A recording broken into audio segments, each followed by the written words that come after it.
Assalamualaikum warahmatullahi wabarakatuh. Izinkan kami melaporkan kondisi terkini banjir yang melanda Kecamatan Tungkal Jaya. Sekarang kami berada di Desa Peninggalan, tepatnya di ruas lintas Jalan Palembang menuju Jambi, kilometer 148 Desa Peninggalan, Kecamatan Tungkal Jaya. Kondisi luapan air Sungai Tungkal yang terdeteksi pada pukul 3 dini hari tadi terus mengalami pendalaman sehingga cukup menyulitkan lalu lintas yang berada di ruas jalan ini. Kami telah berkoordinasi dengan pihak Polsek serta dengan pemerintah desa dan melibatkan unsur dari Koramil untuk sedemikian rupa mengatur arus lalu lintas sehingga tidak menyebabkan penumpukan.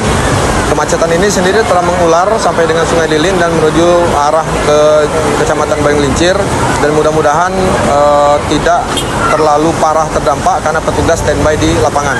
Kami juga berkoordinasi dengan pihak puskesmas untuk mengevakuasi warga. Terdapat lebih dari ratusan